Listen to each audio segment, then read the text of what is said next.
जब रोहन कॉलेज में था तब माँ उन्हें और दुनिया को छोड़कर जा चुकी थी। एक काम वाली बाई सक्कू थी जो सुबह से लेकर शाम तक उनके घर का सारा काम करती थी। नई नई शादी हुई थी, इसीलिए सक्कू बाई का दिन भर घर में रहना सीमा को अपनी प्राइवेसी में बाधा सा लगता था। इसीलिए अब सक्कू बाई सुबह खाना बनाना, कपड़े और पोछा करने के बाद चली जाती और वापस शाम को आकर खाना बनाती। सक्कू बाई की दोपहर की गैर हाजिरी से कई छोटे मोटे काम दिखाई देने लगे, जिनमें से ज़्यादातर काम बिना कहे सुधीर जी ये सोचकर कर लिया करते कि बहू को मदद हो जाएगी। लेकिन बहू सोचती कि ससुर को औरतों के काम में दखल देने की आदत है। एक दिन मौका देखकर सीमा ने रोहन से कहा, क्यों ना हम बाबूजी को वृद्धाश्रम में भेज दें? सिर्फ एक बार पैसा भरना पड़ेगा और उन्हें भी अपने उम्र के लोगों के साथ मिल जाएगा। हमें भी अपनी प्राइवेसी के बारे में ज़्यादा सोचना नहीं पड़ेगा। रोहन ने सीमा की बातों पर ज़्यादा ध्यान नहीं दिया। कुछ दिन ही बीते थे कि बाबूजी अपने दोस्तों के साथ एक हफ्ते के लिए टूर पर गए और इत्तेफाक से इसी दौरान सक्कू बाई भी छुट्टी पर थी।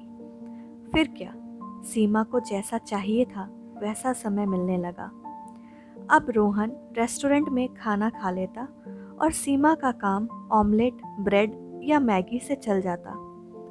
खाना बनाने की टेंशन नहीं थी, लेकिन घर में निकलने वाले सारे काम तो अभी भी करने ही थे। ससुर जी की गैर हाजिरी में सीमा को एहसास हुआ कि वो बिना कहे जो काम कर लिया करते थे उनसे कितना फर्क पड़ता था। छोटे मोटे लगने वाले ये काम भी काफ़ी समय और एनर्जी लेने वाले थे।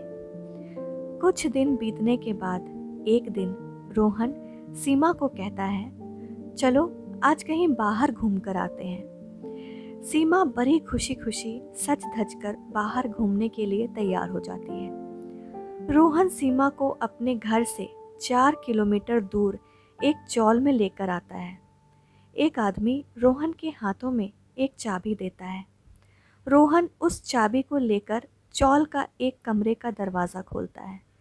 कमरा खुलते ही 2 रूम वाले उस छोटे से अंधेरे से भरे घर के अंदर रोहन सीमा को लेकर जाता है और कहता है, कैसा लगा तुम्हें हमारा नया घर?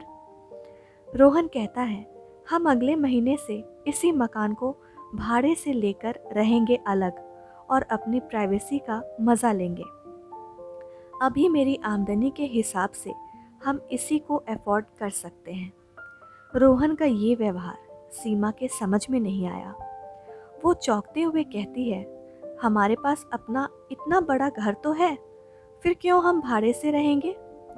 रोहन उसे टोकते हुए कहता है, सोच समझकर बोला करो, वो हमारा घर नहीं है, वो माँ बाबूजी का घर है।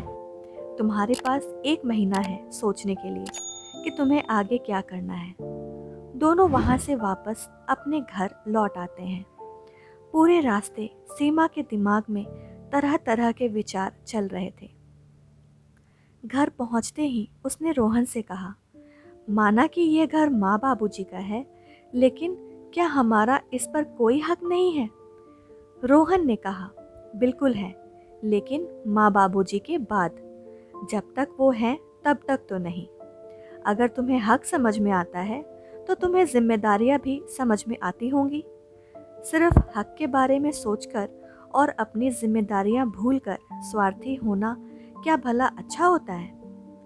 सीमा के पास रोहन के इस सवाल का कोई जवाब नहीं था। वो सोचने लगी कि उसने अपने क्षणिक सुख के स्वार्थ के लिए इतने नीचे गिरकर ऐसी घटिया सोच अपने दिमाग में आने दी। उसे मन ही मन पछतावा होने लगा। सीमा रोहन से बोली, मुझे माफ़ कर दीजिए, मैं सच में स्वार्थी हो गई थी, मुझसे बहुत बड़ी गलती हो गई। रोहन बोला, तुम्हें पछतावा हुआ, मेरे लिए काफ़ी है यही। मैं तुमसे नाराज़ नहीं हूँ। बेटे और बहू का ये वार्तालाप सुधीर जी दरवाजे पर खड़े होकर सुन रहे थे। उन्होंने आसमान की तरफ देखा और बोले, भाग्यवान तुम धन्य हो जो तुमने ऐसे बेटे को जन्म दिया है। उन्होंने दरवाज़ा खटखटाया।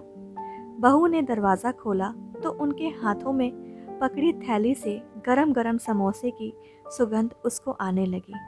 ससुर ने अपनी बहू से कहा, वो कोने वाले हलवाई के पास से लाया हूँ, तुम्हें बहुत पसंद है ना।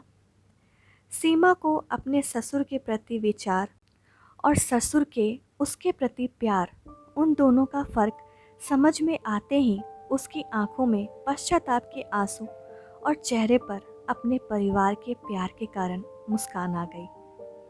दोस्तों, इंसानी दिमाग में दिन भर में हजारों विचार आते हैं, कुछ अच्छे कुछ बुरे, लेकिन किसी भी विचार को शब्दों में परिवर्तित करने से पहले उनको समझना बहुत ज़रूरी है।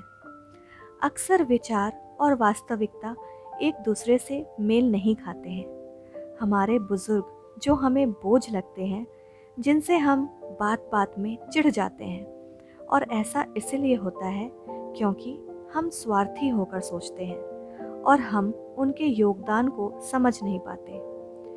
वो हमारे जीवन में बहुत अहम किरदार निभाते हैं। दोस्तों, आशा करती हूँ ये छोटी सी कहानी आप लोगों को पसंद आई होगी।